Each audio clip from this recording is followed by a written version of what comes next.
Ready.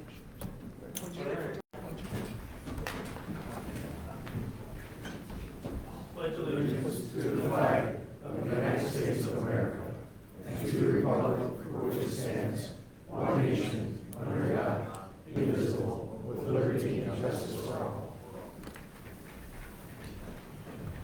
All right, again, thank you for joining us at tonight's regular scheduled city council meeting. A roll call, please. Commissioner Dixon? Here. Commissioner Weeding? Here. Commissioner Walsh? Here.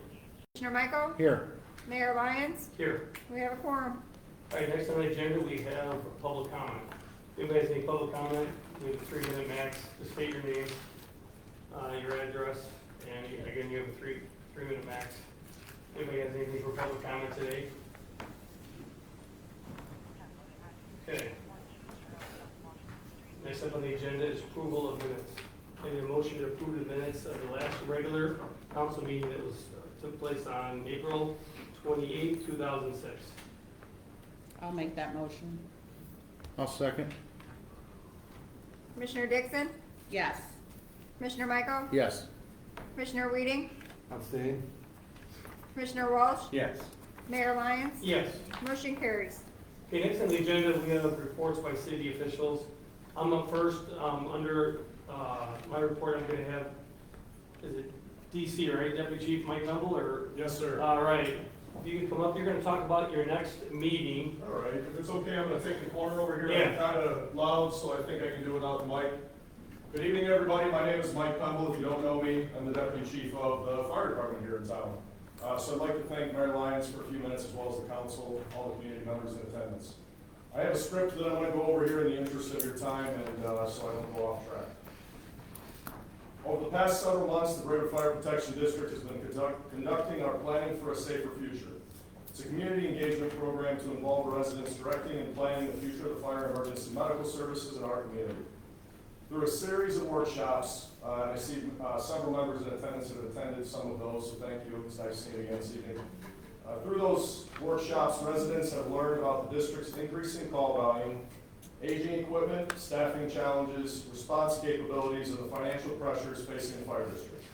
We've had open and transparent conversations about what it takes to provide safe and reliable emergency services across nearly 39 square miles that include residential neighborhoods, Interstate 55, industrial areas, the nuclear plant, waterways, and large rural areas without hydrant access. One of the major realities we've discussed with the community is that the district cannot maintain current service expectations and address future needs without additional funding. The cost of fire apparatus, ambulances, insurance, equipment, and personnel has increased dramatically over the past several years, while we also experience certain tax cap limitations that restrict our revenue growth.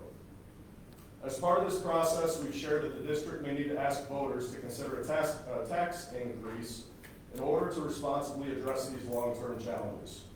An increase would allow the district to begin replacing aging frontline apparatus, add firefighters to improve emergency response staffing, support competitive wages to recruit and retain firefighter paramedics, as well as improve protection in area without hydrants.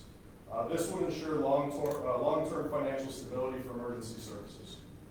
Most importantly, this engagement process has helped ensure these discussions are happening publicly, collaboratively, and within direct community input before any decisions are made. We'd like to invite the City Council and all residents in attendance. Our final community engagement workshop is held at the Reed Custer Elementary School. It will be on May 20th from 6 p.m. to 8 p.m. And again, we encourage everybody to attend. We appreciate the city's continued partnership as well in allowing us this opportunity to speak as we all work together to plan a safer and long-term sustainable Braidwood Fire Protection District. Mayor, I'll be around for the rest of the meeting as well. I'd be happy to address any questions you have. If you have not been in attendance, concerns, I'll do the best I can as well. I am a spokesperson on behalf of the fire chief who's out of town this evening, so thank you for your time. Thank you. All right, thank you. I've been, and it's very informative, and there is a definite need. And again, I think I speak for a lot of our residents. We do have a top-notch fire department.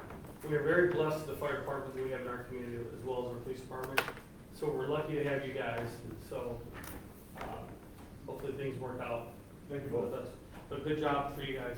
And that's at the elementary school? Yes, Yeah. sir. That May 20? May 20th from 6 PM to 8 PM. Okay. Cafeteria.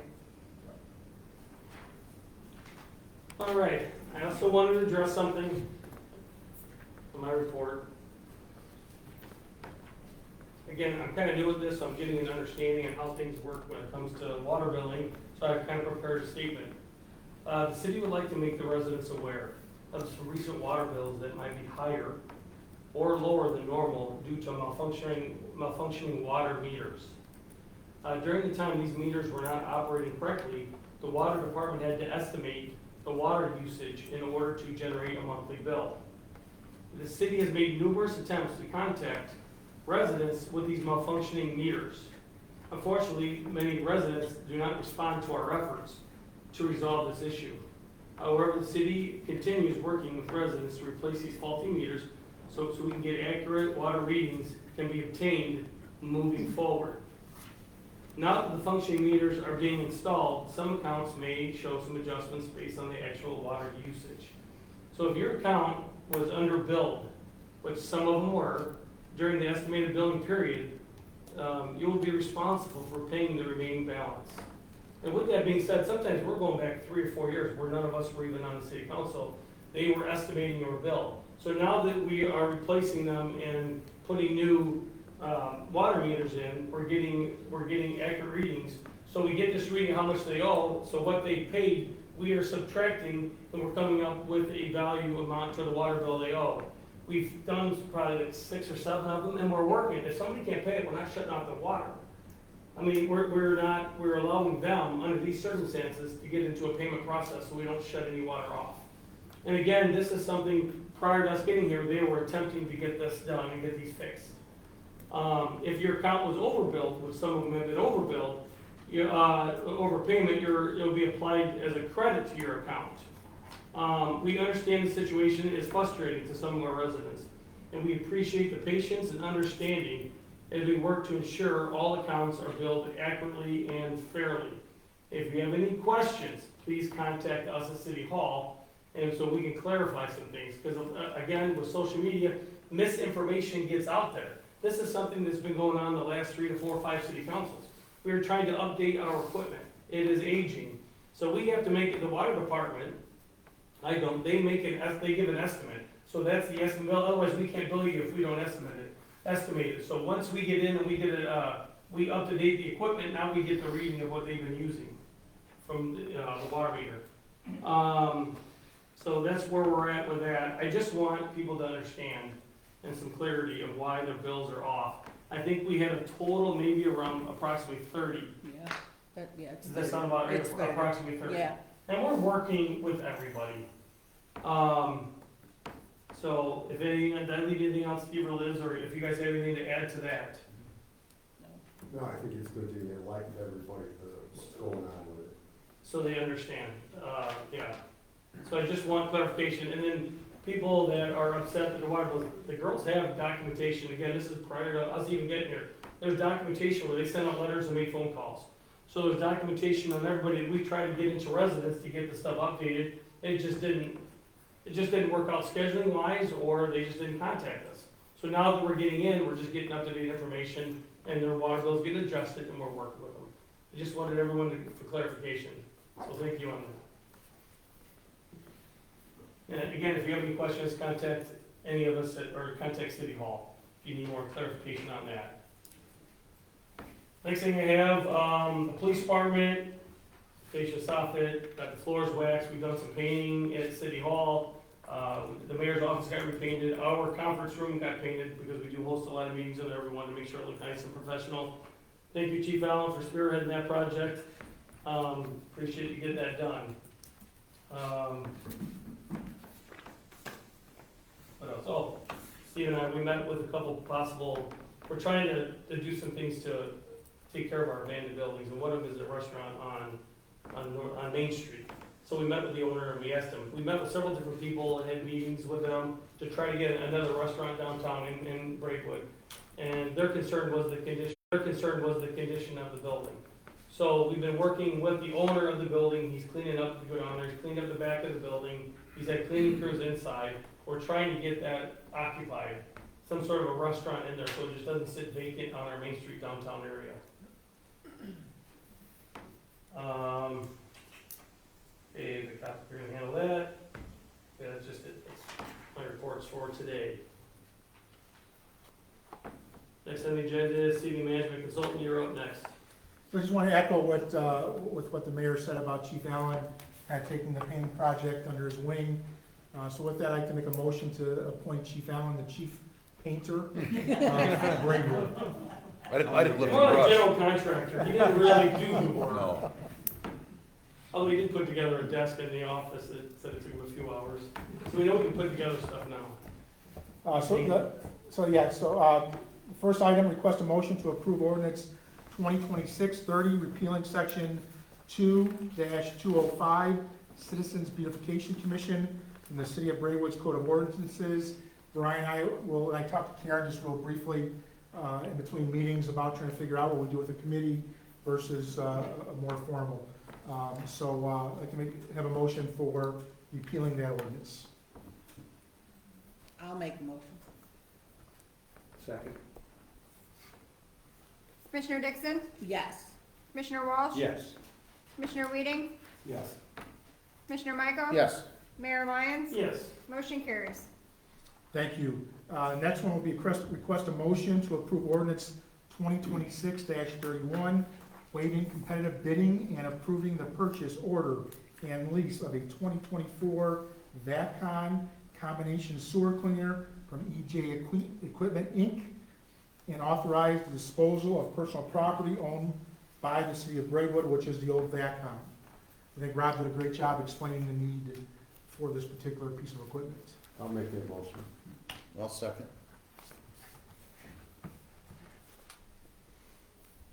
Commissioner Weeding? Yes. Commissioner Michael? Yes. Commissioner Dixon? Yes.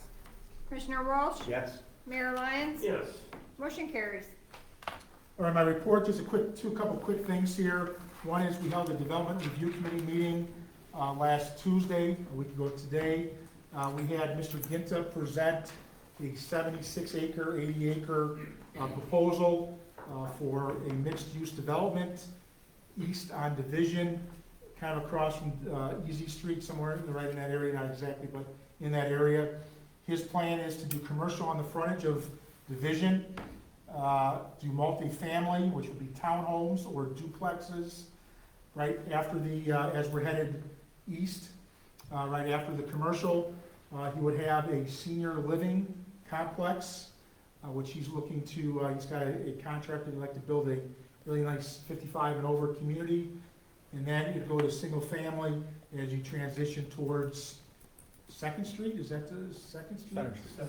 Center Street, that was close, Center Street. We made some comments to Mr. Ginta on how we think the plan should look. We will ask for facades and the type of material he is using. There's a lot of engineering to be done because the middle of that property is wet. He's looking to coordinate and work with the city on some sewer effluent. After it gets treated, we have to discharge it. He's looking at some best practices in water quality on how to do that. There's a lot to be done. He's looking for an annexation agreement, but we're taking him through our new review process. I think he's got a 15 or 17 point letter that is generated from this meeting. He will receive that letter, and we're looking forward to moving on this project. The public will see this project, obviously. It'll go between planning and zoning. It has to go through an annexation process, a zoning process, and so we garner the input of the public. But on the surface, it's a planning 101 type development, commercial, townhome, duplexes, senior living, and then transition to multifamily. So it's a very good planning idea from the concept. So obviously the devil's in the details, so we continue to work with this project. Before I move on, any questions on this project? Steve, obviously there's no time frame for none of this, nothing yet. There's no time frame. Of course, Mr. Ginta would like it quicker than Yeah. the developer would like it quicker, but my guess it's gonna be at least a 8 to 12 month process before they get to any type of approvals, because this is a large development. We wanna make sure it's done right. We wanna make sure there's covenants and restrictions for the HOA, We want to make sure the sewer, the engineering, the streets, all these things from ground level to here, they're done properly. You think 8 to 10 months just for the annexation agreement? Yeah, that's what I anticipate. Ryan, am I, that probably a good time frame? I think that's a good estimate. Yeah. I'll just go on, planning commission, I'm just going down here, there's several things, but you will have a planning commission on Wednesday, May 27th. We'll have two topics, Mastodon, the new, gas station, service station, convenient mart on 113 and Division. They received some variances on their signs, initially in their annexation or in their development agreement. They're asking for some additional square footage on one of their pole signs, so it is a variance. Staff is okay with the variance. It's like 100 feet to 125 square feet, don't quote me, but I think that's about what it is. And we have to go to the planning and zoning and then come back to you for that variance. And the second is a height of the fence. As you've heard, we've been working with secure truck lines on redoing that entire development. And one of the things that we're requiring is fencing for screenage. We're requiring a higher fencing than the zoning code allows. Since we're requiring it, we're making it very easy for the applicant to go through the variance process. Obviously, we support it because we want a higher fence with landscaping in front to screen all those trucks from Route 53. Final plat for Mastodon. Final plat for Mastodon. And a final plat, yes, and a final plat for Mastodon is the third item. Thank you, Sean. And the last one I have is Public Works Competent Workers Training. Our liability insurance carrier is requesting that we send employees to this training. It was today, correct, George? Yes, sir. And that's for like subordinate employees, not for the foreman, so they can understand how to supervise a large, maybe a water main break or a trench backfill type situation.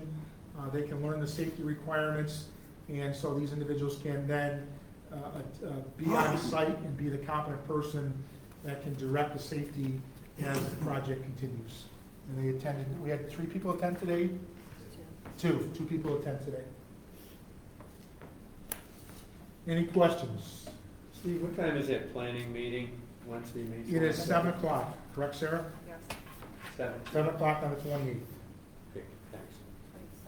Or, get my date. 27. 27, my bad. I need a calendar in front of me. Any other questions? Thank you, Dale. And the Cubs are winning 2-1. Whatever. Is that it? That's it? Best record. Yes. It's 2-2 now after Strike exposure. that for the record, please. All right, engineer, Sean, you're up. Just, again, requesting a motion to approve the change order to modify the sidewalk at Stacy's Court.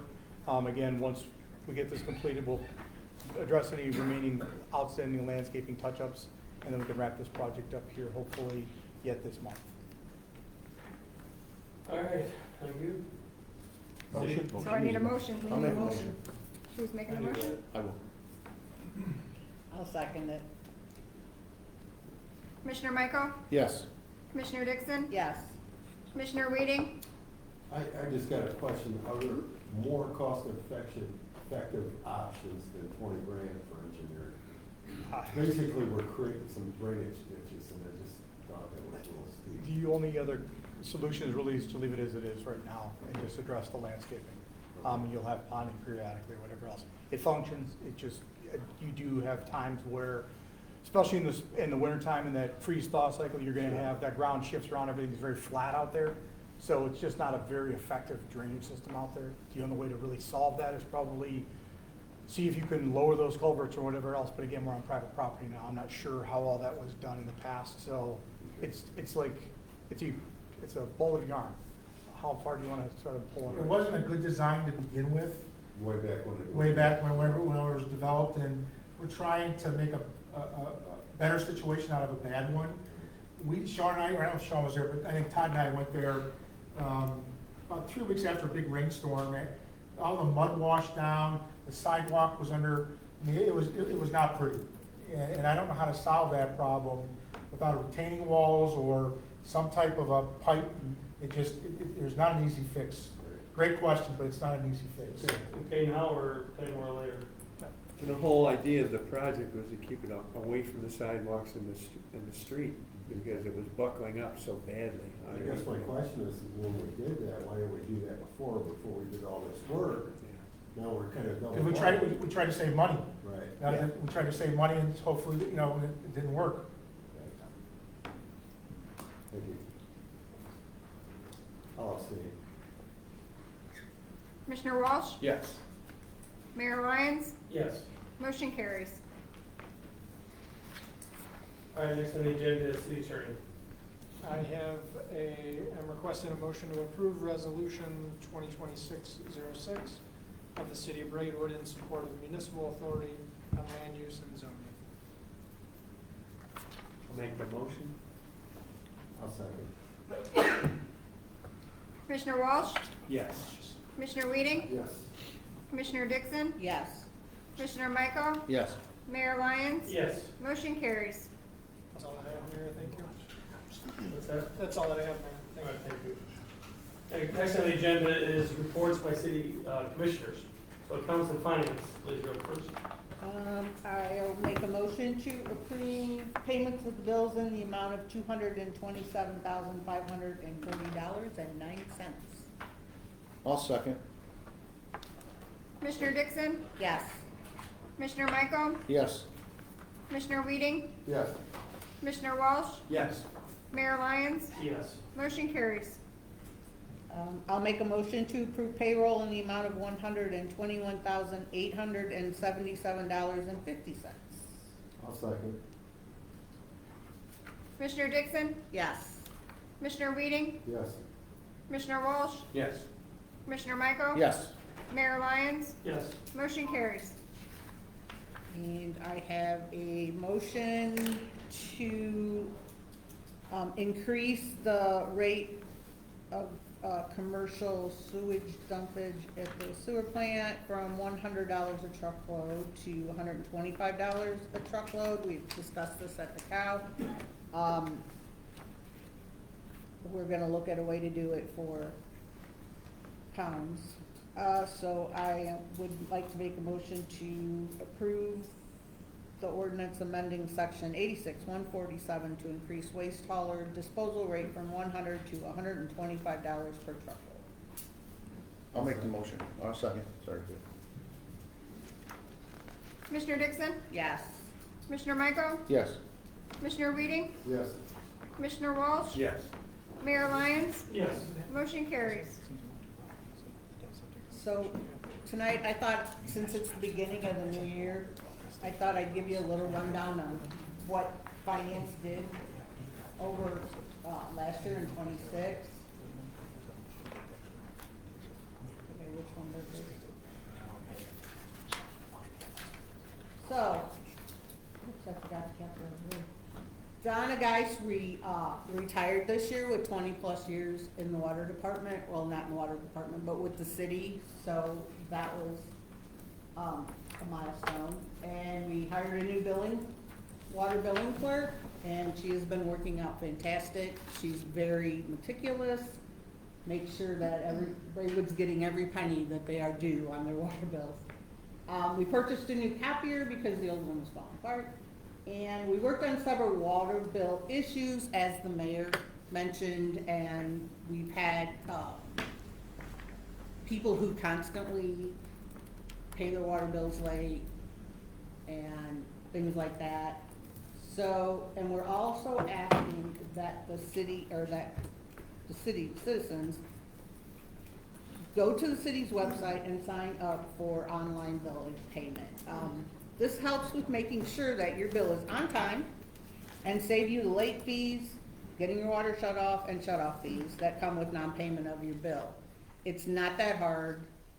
There's flyers up here on how to do it. If anybody who's watching wants to do it, you can come up to City Hall. This is on the city website too, how to do it, right? Go to the city website. You can learn how to auto pay your bill. Then you don't have to worry about it, and you don't have to worry about getting a red sticker on the door. So, When I came into office, I was here maybe a month and I get a telephone call. And our GATA audits, which are our government, Grant Accountability and Transparency Act audits, which are how our federal, grants and state grants were spent. We have to do an audit on it every year and turn it into the, GATA. And the years from 2019 to 2024 were not complete. Some of them hadn't even been started. So they called me on June 6th and they told me I had till June 19th to complete these. Didn't have a clue how to do it. So Chris sat down with me and we got them all brought up to date. The consequence for not having them, we could have been penalized and we could have lost our eligibility for state or federal grants. So that would have meant no OSLID grant. Had we been eligible for the sidewalk grant, we wouldn't have been able to get the sidewalk grant. So and the other problem was these are tied to our general audits, which weren't done either. So MFT closeouts, that come up next. Oh, now we have to, dots on us because I haven't done an IDOT closeout from 2018 to 2025. So Sean and I worked and, Megan. Worked to get these completed. We did find when we were doing theirs, there were some ineligible MFT purchases that we, again, had to either pay back or Chris went in and moved them around so that we could get this done, otherwise we would have not been, our MFT, we probably would have not been good. Our general audit 23 finished right before we got in. We did the review and that audit was accepted. 24 was completed and they are, and that audit report was approved and accepted. And the 25 audit is still in its last review. I talked to Sarah this afternoon and she said she was taking the next 2 days to review it so that she could get a draft to us. The Illinois Comptroller is now assessing the city $40 per day in fines for overdue audits starting with 2025. So right now, we're about $5,000 into the comptroller because it's $20 for the TIF audit, which we can't do until we have the regular audit, and it's $20 a day for the regular general finance audit.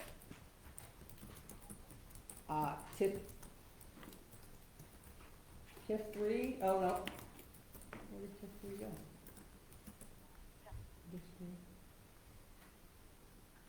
So TIF 3, in 2025, we did a TIF review for the 23 review. The city brought in both a new TIF consulting firm to manage TIF 3 and a new attorney specializing in TIF matters. After the 2024 audit, it was determined that TIF funds cannot be used to buy equipment or vehicles.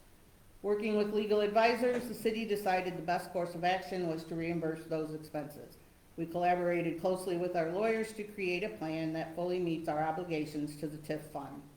The full year 24 TIF review is scheduled to take place on May 26th at 5:30 before the council meeting.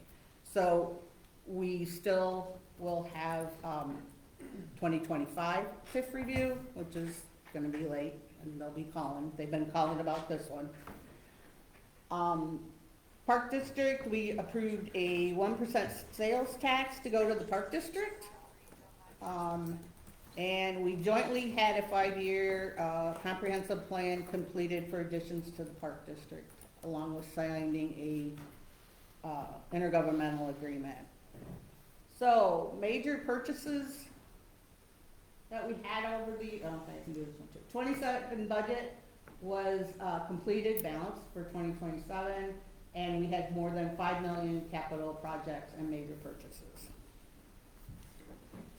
I did Park District. Major purchases, police department got a squad car and 2 new employees?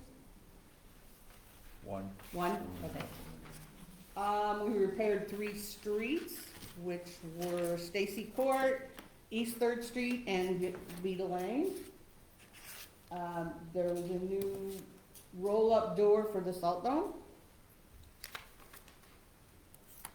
The water department fixed well number 1. And I don't know where everything went over there.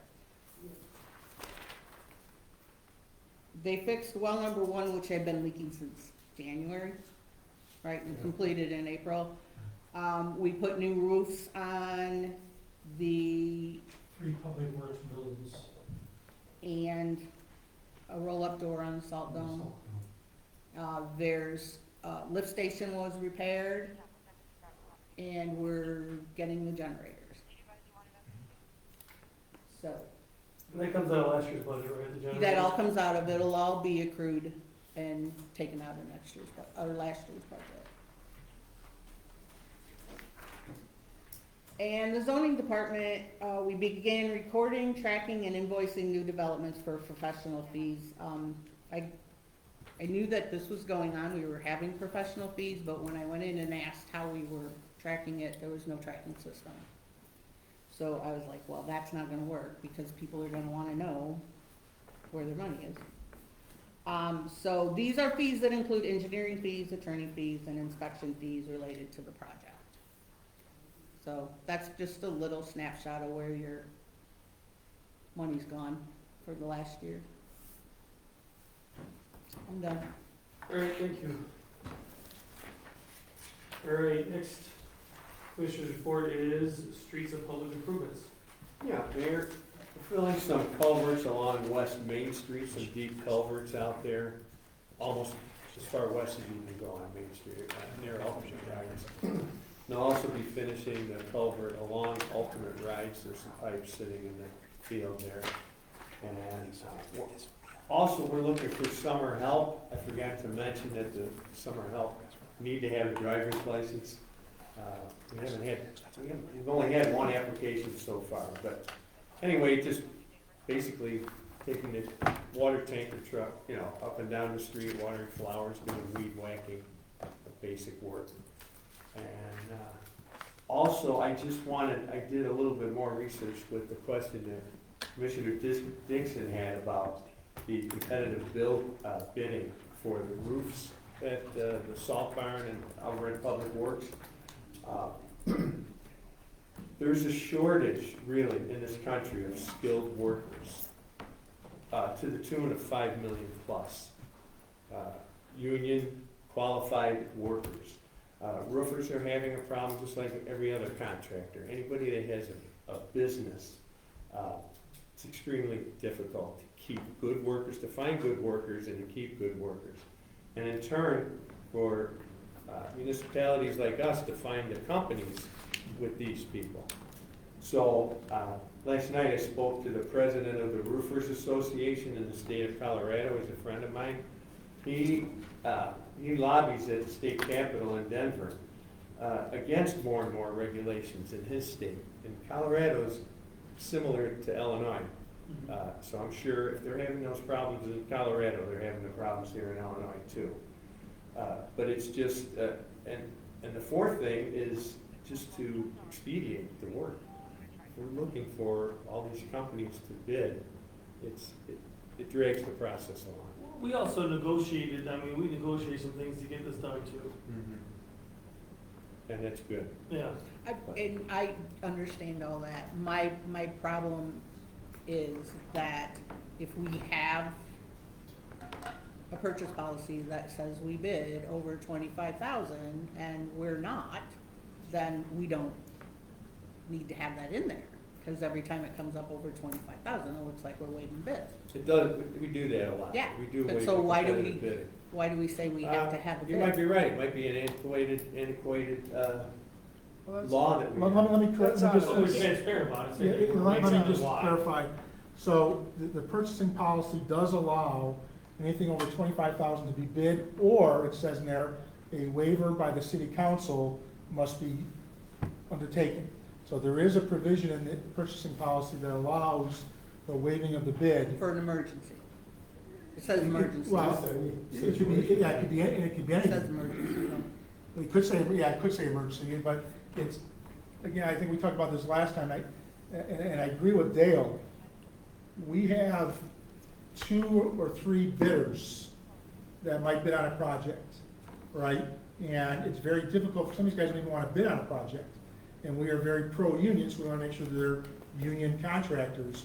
It makes more sense to negotiate and get price quotes and negotiate the contract than it does to bid it. Because if you get a sealed bid that's over your budget, either you have to take the bid or you deny the bid and go back out to bid.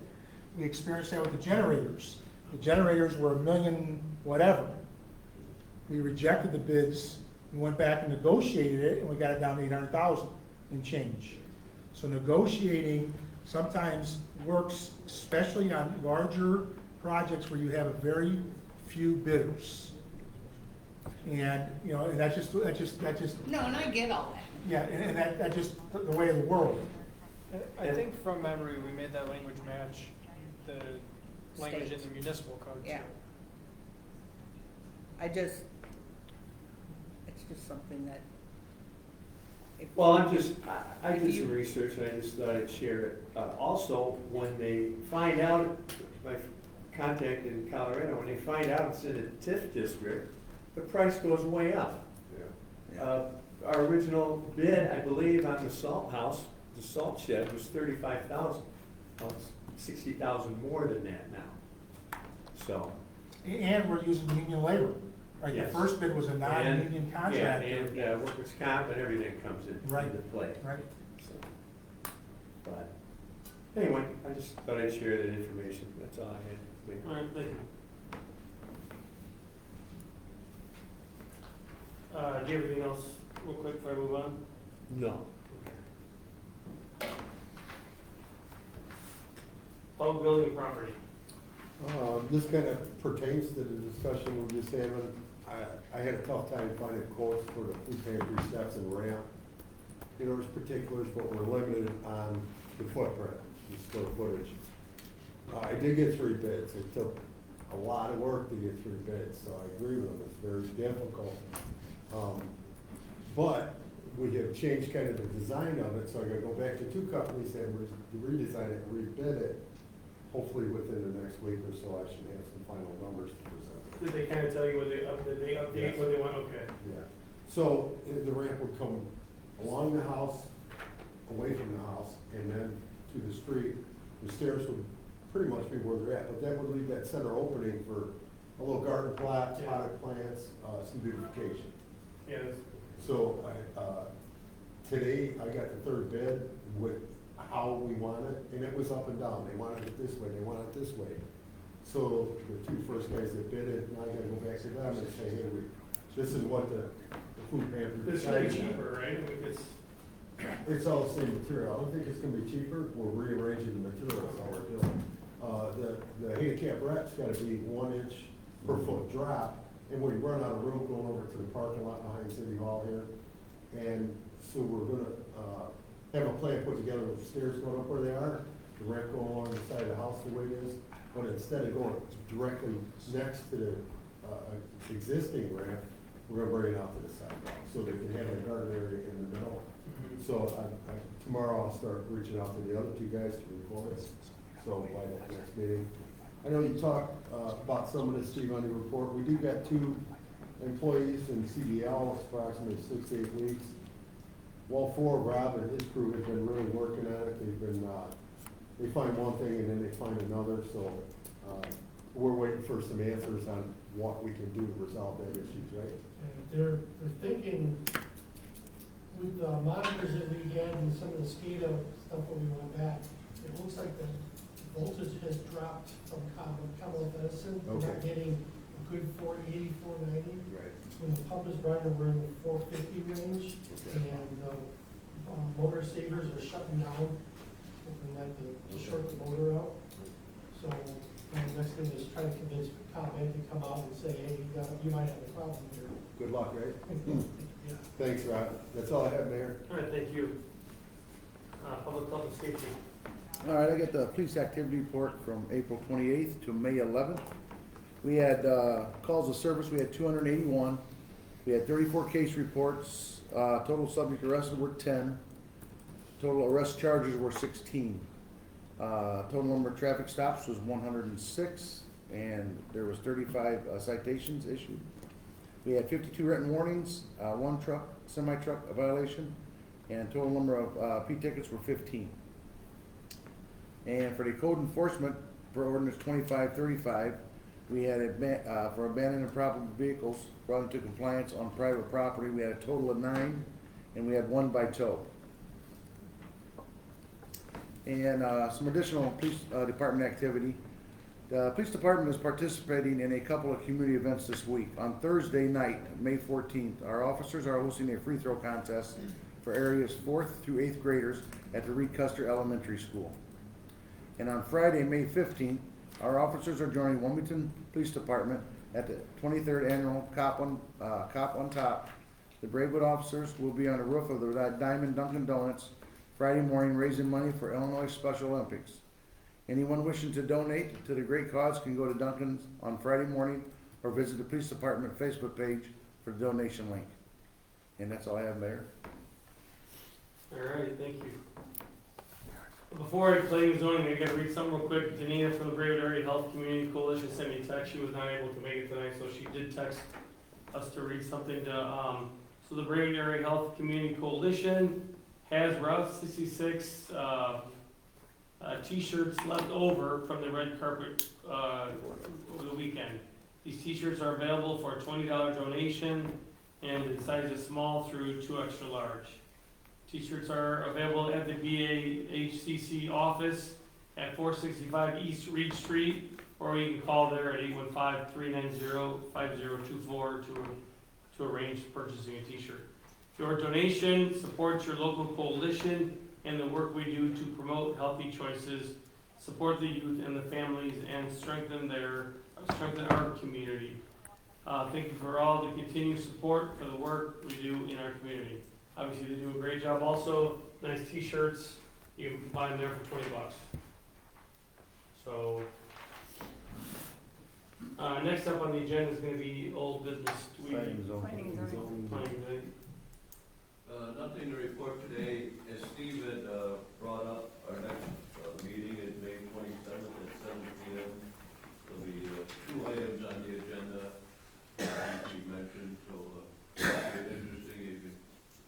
All right, thank you. Now we have old business. Anybody have any old business to discuss today? Any new business to bring up today? Okay, executive session.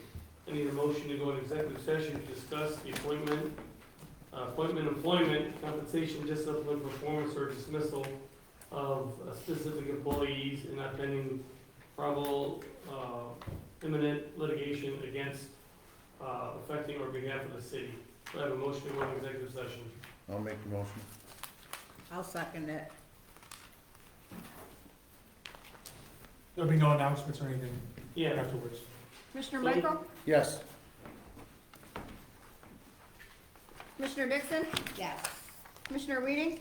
Yes. Commissioner Walsh? Yes. Mayor Lyons? Yes. Motion carries. Again, when we do come out to the meeting, we're gonna just announce the next meeting and adjourn, so there'll be no announcements for the rest of the night.